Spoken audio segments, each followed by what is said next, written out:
بسم اللہ الرحمن الرحیم۔ فلسطین کے بارے میں 50 ایسی باتیں جو آپ نہیں جانتے۔ دوستو، کیا آپ جانتے ہیں کہ فلسطین دنیا کے سب سے مشہور شہروں میں سے ایک ہے؟ مکہ کی مرمت سے پہلے مسلمان فلسطین میں موجود مسجد الاقصی کی طرف ہی منہ کر کے نماز پڑھا کرتے تھے۔ دنیا کی سب سے پرانی بستی فلسطین میں ہی بسائی گئی تھی۔ اسلام کے اکثر نبی اور پیغمبر فلسطین کے رہنے والے تھے۔ اس دیش کو نبیوں کا دیش بھی کہا جاتا ہے۔ یہاں پر موجود مسجد اقصی سے ہی حضرت محمد صلی اللہ علیہ وسلم نے معراج کا سفر طے کیا تھا۔ اسلامی تاریخ میں فلسطین کو دوسرے خلیفہ حضرت عمر رضی اللہ عنہ نے فتح کیا تھا، جس کے بعد یہ سینکڑوں سالوں تک اسلامی حکومت کا حصہ رہا۔ ترکی کی خلافت عثمانیہ نے فلسطین میں 400 سالوں تک حکومت کی۔ فلسطین میں موجود لوگوں کی تعداد 45 لاکھ کے قریب ہے، جن میں سے ایک بڑی آبادی ویسٹ بینک کی طرف رہتی ہے۔ 1920 والے فلسطین کا صرف 12% حصہ ہی اب مسلمانوں کے پاس بچا ہے، اور شاید وہ بھی آج کل کے اسرائیلی حملوں کے بعد فلسطینیوں کے ہاتھوں سے نکل جائے۔ دوستو، مسجد اقصی پر بنا گنبد اسلامی دنیا میں بنا سب سے پہلا گنبد تھا۔ اس سے پہلے کسی بھی مسجد میں گنبد نہیں بنایا گیا۔ اس کی بنیاد خلیفہ عبد الملک مروان نے 692 عیسوی میں رکھی تھی، جس کے بعد اسے ہر مسجد میں استعمال کیے جانے لگا۔ مسجد اقصی پر بنے اس گنبد کو ڈوم آف دا راک کے نام سے جانا جاتا ہے۔ مسجد اقصی 35 ایکڑ میں بنی ہوئی ہے، اور اس کے اندر کئی مسجدیں اور لائبریری ہیں۔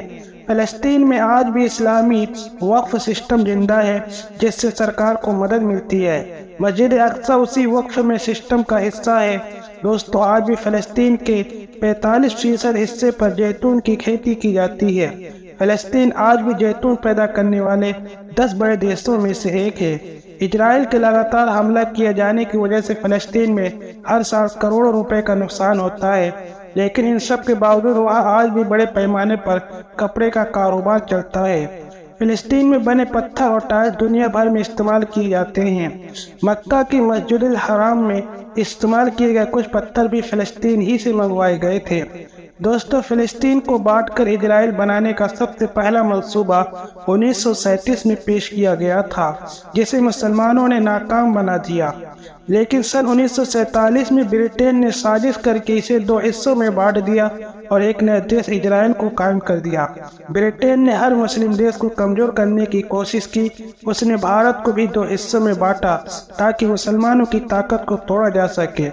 یہی کام فلسطین میں کیا گیا، اور اس طرح مسلمانوں کی طاقت اور سلطنت 2 حصوں میں بٹ کر رہ گئی۔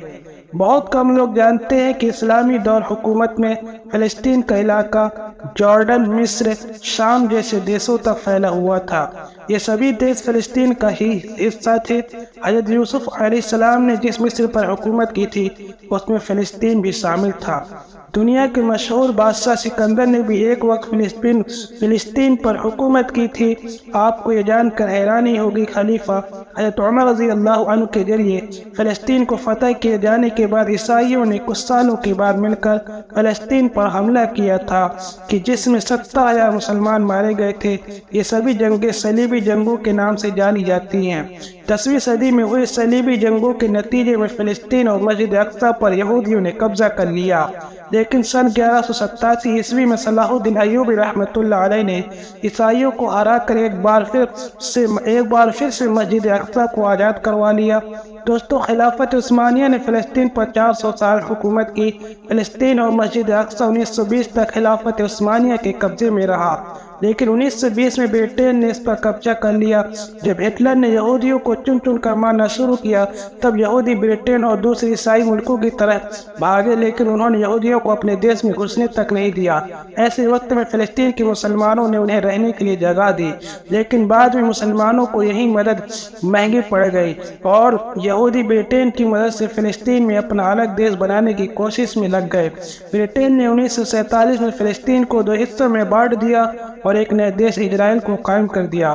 دوستو، یہودی پورے فلسطین پر قبضہ کر کے گریٹر اسرائیل کو قائم کرنا چاہتے ہیں۔ ان کا مقصد مسجد اقصی کو گرا کر ہیکل سلیمانی کی تعمیر کرنا ہے۔ اسرائیل کی مانے تو مکہ سے لے کر مدینہ، عراق، ایران، مصر، جارڈن سب اسی کے ہیں۔ آپ کو یہ جان کر شاید حیرانی ہو کہ فلسطین کو آج بھی اپنی سینا اور فوج رکھنے کی اجازت نہیں ہے۔ یہی وجہ ہے کہ آج کل ہونے والی جنگ میں فلسطین کی طرف سے حماس کو جنگ لڑنی پڑ رہی ہے۔ حماس کا ہیڈ کوارٹر غزہ پٹی میں ہے اور وہیں سے وہ اپنے ذریعے بنائی گئی میزائل اور راکٹوں کی مدد سے اسرائیل کا مقابلہ کرتا ہے۔ پچھلے دنوں حماس نے جس طرح سے اسرائیل کو شکست دی، اس سے اسرائیل کے ہوش اڑ گئے ہیں۔ آج بھی دنیا کے اکثر دیش فلسطین کا ساتھ دیتے ہیں۔ اگر آپ فلسطین کا ساتھ دیتے ہیں تو اس ویڈیو کو لائک اور شیئر ضرور کریں۔